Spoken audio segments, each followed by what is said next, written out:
Imaginez un instant.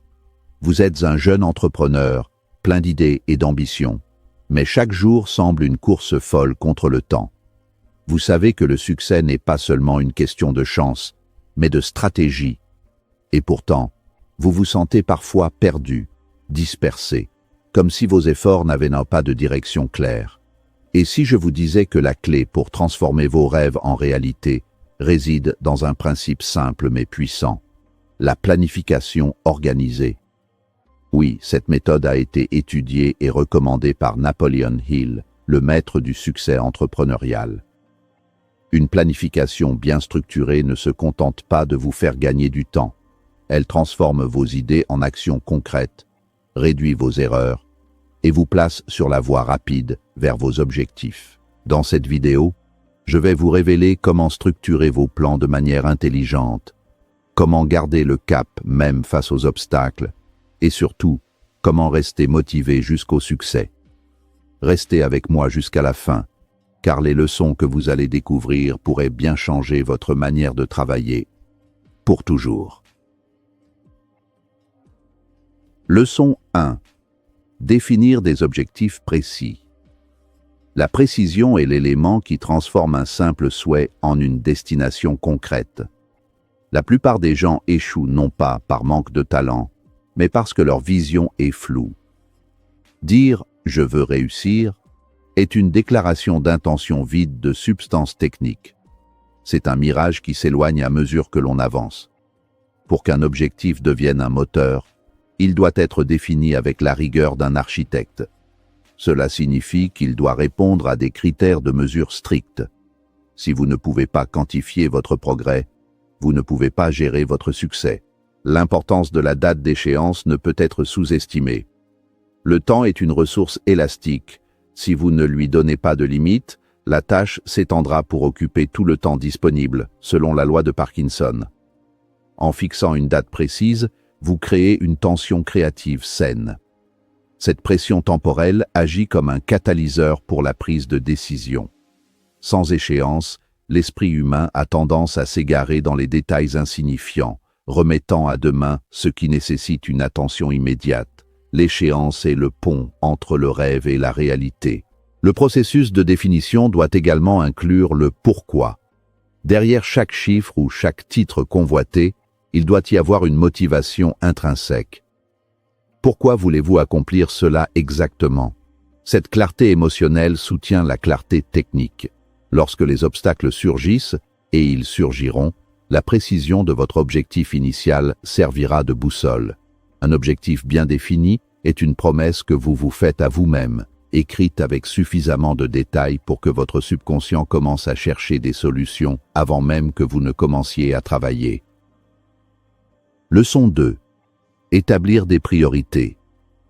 Savoir établir des priorités, c'est accepter une vérité inconfortable. On ne peut pas tout faire.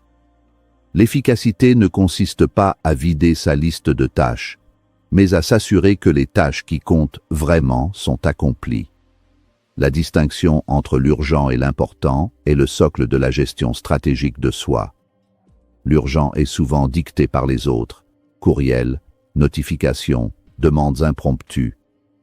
L'important, en revanche, est ce qui contribue à votre vision à long terme et à vos objectifs fondamentaux. Utiliser des outils comme la matrice d'Eisenhower permet de visualiser cette hiérarchie. Trop souvent, nous passons nos journées à éteindre des incendies dans le cadran de l'urgence, négligeant le cadran de la planification et de la croissance personnelle. Prioriser exige une discipline mentale pour dire non à des opportunités moyennes afin de pouvoir dire oui à des opportunités exceptionnelles. C'est un exercice de renonciation qui libère l'énergie nécessaire pour l'excellence. Si tout est prioritaire, alors rien ne l'est réellement. L'art de la priorité nécessite également de comprendre la loi de Pareto, ou la règle des 80-20. Dans presque tous les domaines, 20% de vos efforts génèrent 80% de vos résultats. Identifier ces activités critiques est le levier le plus puissant dont vous disposez. En concentrant vos meilleures ressources, votre énergie matinale, votre concentration profonde, sur ces tâches à fort impact, vous décuplez votre productivité sans augmenter votre temps de travail. La priorité est la gestion intelligente de la rareté. Leçon 3. Créer un plan écrit. Le passage de la pensée à l'écrit est un acte de cristallisation. Une idée qui reste dans l'esprit est soumise aux fluctuations de l'humeur, à l'oubli et à la distorsion. En écrivant votre plan, vous engagez votre cerveau de manière kinesthésique et visuelle, transformant une pensée abstraite en un objet physique. L'écriture force la logique. Il est facile de se bercer d'illusions mentalement sur la faisabilité d'un projet. Mais une fois couché sur papier, les lacunes et les contradictions du plan deviennent flagrantes. Un plan écrit doit être granulaire. Il ne suffit pas de noter les grandes étapes.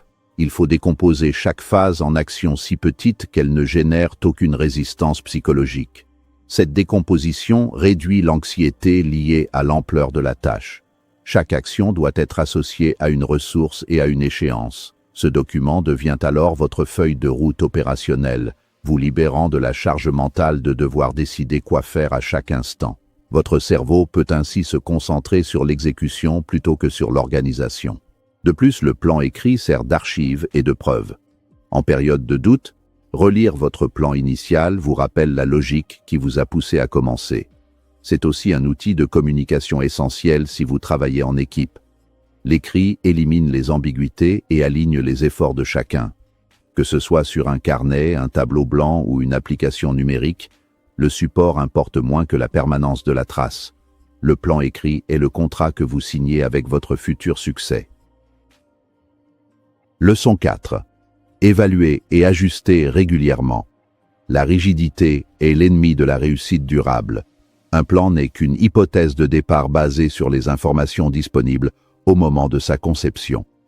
À mesure que vous avancez, vous collectez de nouvelles données, rencontrez des imprévus et découvrez des opportunités que vous n'auriez pu imaginer. L'évaluation régulière est le processus par lequel vous confrontez votre plan à la réalité du terrain. Ignorer les signes que votre plan ne fonctionne pas par simple attachement émotionnel à votre idée d'origine est une erreur fatale. L'ajustement ne doit pas être perçu comme un aveu d'échec, mais comme une preuve d'intelligence adaptative. Les systèmes les plus performants, de l'évolution biologique aux algorithmes de haute technologie, reposent sur des boucles de rétroaction, feedback loops. Prenez le temps, chaque semaine ou chaque mois, de regarder vos résultats avec honnêteté. Qu'est-ce qui a fonctionné? Qu'est-ce qui a pris plus de temps que prévu? Cette analyse vous permet de recalibrer vos efforts et de réallouer vos ressources là où elles sont les plus efficaces. Cette phase d'évaluation protège également contre l'épuisement professionnel. Parfois, l'ajustement consiste à ralentir le rythme ou à changer de méthode pour préserver votre santé mentale et votre enthousiasme. L'agilité est la capacité de rester fixé sur l'objectif final tout en étant extrêmement flexible sur les moyens d'y parvenir. En cultivant cette habitude de réflexion critique, vous transformez chaque erreur en une leçon et chaque obstacle en une information précieuse pour la suite de votre voyage. Leçon 5. Passez à l'action immédiatement. La planification la plus brillante reste une forme sophistiquée de procrastination si elle n'aboutit pas à une action concrète. Il existe un piège confortable dans l'organisation, celui de se sentir productif simplement parce que l'on fait des listes. Pourtant, le monde ne récompense que les résultats, et les résultats ne naissent que de l'exécution. Passer à l'action immédiatement signifie briser l'inertie de l'hésitation. Le premier pas est souvent le plus difficile, car il demande de vaincre la peur de l'imperfection et de l'inconnu. L'action immédiate ne signifie pas agir sans réfléchir, mais agir dès que le niveau d'information est suffisant pour avancer. La perfection est le tueur silencieux du progrès. Il vaut mieux une action imparfaite aujourd'hui qu'une action parfaite qui n'aura jamais lieu. Chaque petite victoire quotidienne renforce votre confiance en vous et crée un momentum. Ce mouvement génère une énergie propre qui rend les tâches suivantes plus faciles à aborder. C'est dans le faire que l'on apprend, bien plus que dans le penser. Enfin, l'engagement dans l'action quotidienne crée une discipline qui transcende la motivation éphémère. La motivation vous fait démarrer, mais l'habitude de l'action immédiate vous fait finir.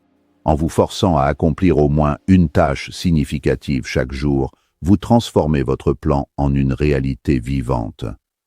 L'excellence n'est pas un événement isolé, c'est une habitude de mouvement constant vers vos objectifs. Ne laissez jamais la journée se terminer sans avoir posé une brique de plus sur l'édifice de votre projet.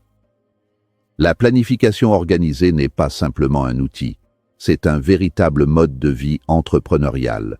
Chaque jeune entrepreneur qui réussit le sait, les idées brillantes seules ne suffisent pas. Ce qui distingue les leaders des rêveurs, c'est la capacité à transformer ces idées en actions concrètes et mesurables.